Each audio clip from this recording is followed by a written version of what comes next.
Splitting all the game's rules between multiple books is something I have mixed feelings about.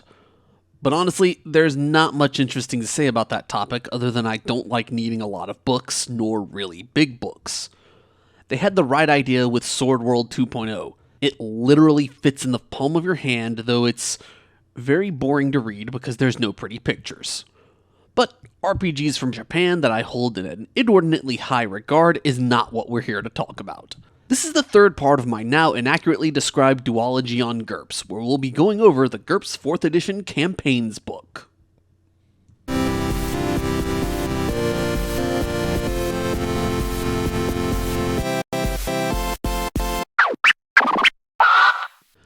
The Campaigns book is pretty much all subsystems and edge cases, but also a few chapters with the standard GM advice. This is where the combat rules are as well, and various tools and passages that are useful for GMs, and a few other rules regarding items. Basically, Characters is the quick and dirty guide for making a character, exactly as the name implies, and Campaigns is the book that contains the stuff you'd use for something like, I don't know, a D&D campaign. Pretty straightforward, yeah? If you're new to running RPGs of any sort, especially GURPS, the first few pages include some passages about when to make rolls and covers various uses of skills and how to handle different actions. Even if you're already familiar, this is still a good section to at least glance through. There's a lot of GURPS-specific rulings here, but also a few things you can import to other games, should you feel so inclined. Definitely give all the sidebars and teal boxes a read if you want those elements worth borrowing. But it's otherwise a lot of specific minutia, so let's skip forward to the combat section. Base speed, the one not rounded down, determines turn order. GURPS does not use random turn order, so it can be easier to segue into battles. If you attack, you roll 3d6 against your skill for the method of attack. You're trying to roll at or beneath your skill rating, and if you succeed, you have possibly hit your target. Assuming your target is aware of the attack and their most recent action wasn't one that forbids defense, they can make a defense roll in return. Again, 3d6 at or below. If they don't make a defense roll or fail at it, you hit your target and you move on to rolling damage. That's the simplest explanation of combat in GURPS, but there's plenty of minutia that I think is worth talking about as well. First, attack maneuvers have a section on what defenses and movements you can make after using them. In general, if you attack, you have to decide whether you also want to move or defend. Maneuvers that allow defending typically forbid moving, and vice versa. And the one that allows you to do all three, move and attack, makes you very ineffective at pretty much all three of those things. Attacking in GURPS is risky business, because you either stay trapped in the engagement, leave yourself wide open for a counterattack, or scramble and do everything sloppily.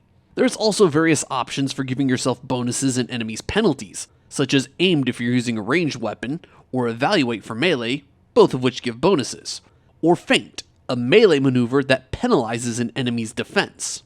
Also worth noting, some melee weapons in GURPS have the unwieldy quality, which means that you need to spend a turn readying it again after attacking. It's very nice to see something besides crossbows getting the "you can't use this turn after turn" treatment. As expected, the grappling rules are longer than anything else in the combat section, as is usually the case for these kinds of games. Naturally, I will ignore them and give the stink eye to any of my players who want to make a luchador as their character concept, just to make me have to read through the grappling rules. There is also 3 different defense abilities, each with their own unique quirks. Dodge is available to everybody since it doesn't require any particular skill to be improved, and it's usable against any kind of attack that you're aware of. And it's also generally the only way to avoid gunfire. Blocking relies on a character's shield or cloak skill. You can block any melee weapon and most projectiles this way, but only one attack per turn. Gotta balance it out somehow since it's easier to raise this than dodge.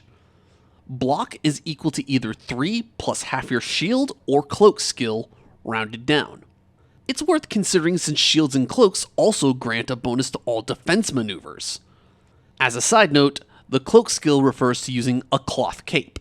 This is actually a thing some sword fighting friends of mine have confirmed is possible. For those that don't want to deal with building up one skill for attack and one for defense, parrying is also an option. It follows the same formula. 3 plus half the skill of the weapon that you're using. But this also is the most restrictive of all the options. You can only parry melee attacks or range attacks that are made in melee range. It's not so much knocking the bullet out of the way, as it is moving your enemy's hand before they pull the trigger on you. And if you successfully parry an unarmed attack while you have a weapon, you can immediately roll against your skill with that weapon to harm them. So if a particularly mean doggo tries to bite you, parrying with a sword allows you a free attack against them that they cannot defend. We've talked a fair amount about dishing out and avoiding hurt, so next is what happens when an attack hits the mark. The basic process is this. You make your damage roll to determine the base damage, and then subtract the target's damage resistance. This gives penetrating damage, the amount that actually gets through. Certain attacks also have a wounding modifier, which may raise or lower the final damage. As with attacking and defending, there's a lot of minutia here as well, but I'll stick to the most important parts. If an attack's base damage is equal to or less than the target's damage resistance, then their armor completely absorbs the attack, yielding 0 penetrating damage. Otherwise, if at least 1 full point of damage gets through, the final damage will always be at least 1. This is more likely to come up in cases of unliving enemies like zombies, homogeneous targets like objects, or diffuse creatures like swarms of bugs. Damage applied lowers HP. Basic stuff. Since GURPS is a game of infinite minutia though, losing HP also has its own effects. At 1/3 of your max HP, you lose half of your basic speed and move, which does impact your turn order and dodge rating.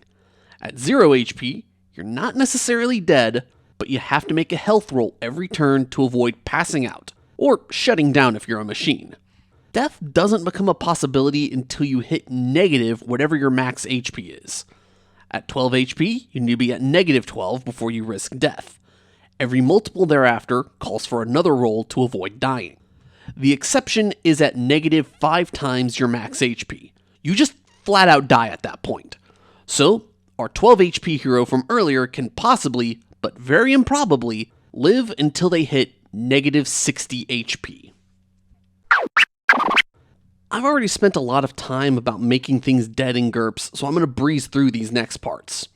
There's a 10 some odd pages long section on using hex maps for tactical combat. Also included is a 14-page long section detailing various, much more specific edge cases in combat. Visibility, area of effect, knocking weapons away, specific rules for different guns or unusual weapons. A smorgasbord of edge cases. And following that is 26 some odd pages about different ways of recovering from damage, as well as yet more things that can kill you. The important bit from the recovery chapter is this though. With adequate rest, food, water, so on and so forth, characters are allowed to roll health, and on a success, they recover 1 HP. They may duke this roll once per day.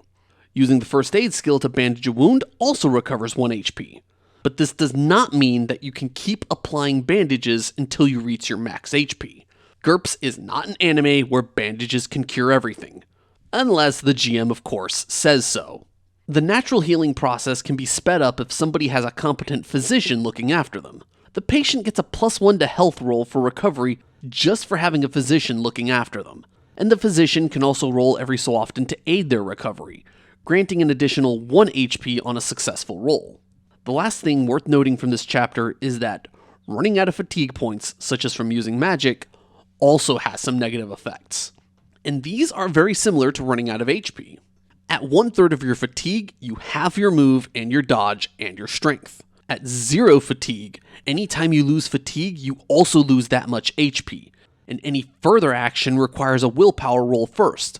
Otherwise, you just pass out. If you fall below negative your max fatigue, you automatically pass out. Fatigue recovers much faster than HP though. 10 minutes of gentle activity like reading or chatting or just sitting and staring at a wall will grant you 1 fatigue. And as with everything else, there's lots of minutia regarding fatigue as well.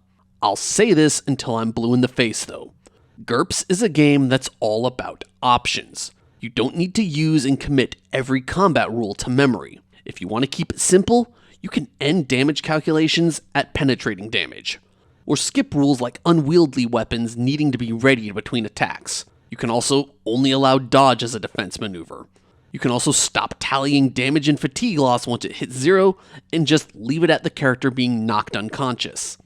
If fighting and possibly dying isn't a major part of the game you want to run, don't worry about using every possible combat, injury, or fatigue rule. The last few chapters in the campaign's book are references and helpful sections for newer GMs.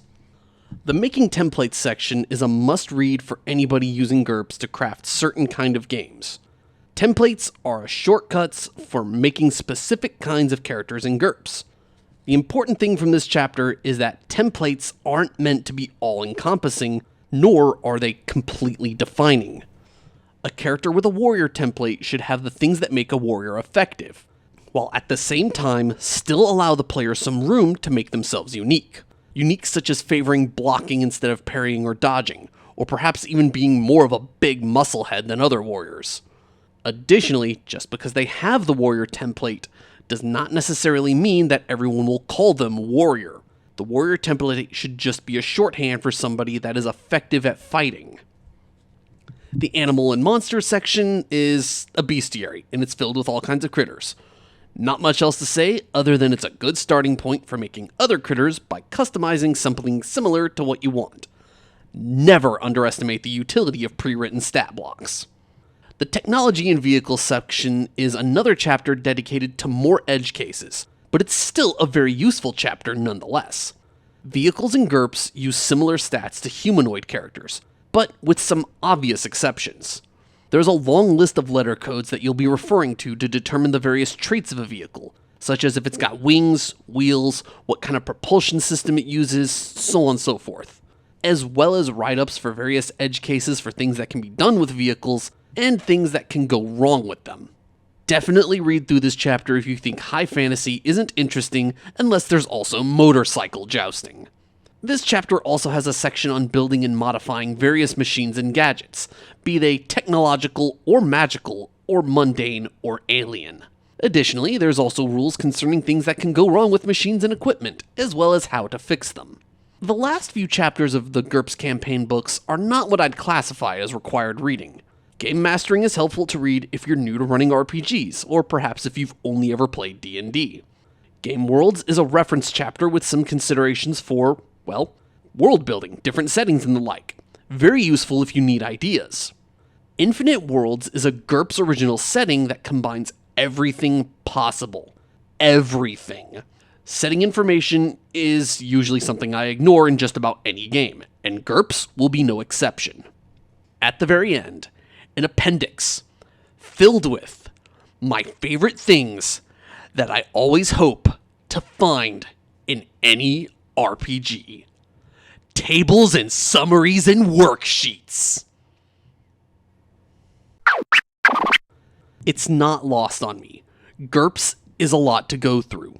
So much so that you'll drive yourself insane trying to learn all of it. With that said, I'll reiterate what I've said all through the series, and what I've always said since ever about RPGs. You don't need to know everything. Just the basics and the things important for the game you want to run. Vehicle rules? Probably not important if your game is going to be about digging around derelict houses and buildings for clues about spoopy things that happened. In fact, if you just want to dip your toes in a little bit, I wholeheartedly recommend starting with GURPS Lite. It's got the important broad strokes all there without getting into all kinds of minutia. It's also free and available in several different languages.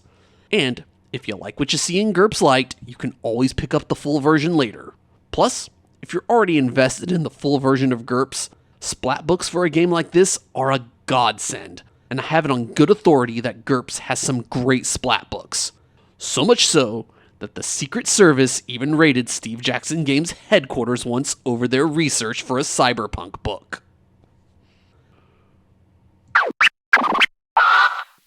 Thanks for watching. If you found this interesting and or helpful, give me a thumbs up like.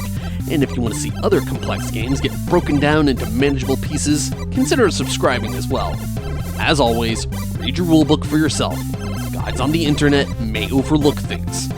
And with all that said, I am Aron der Schädel, and I will see you all next time.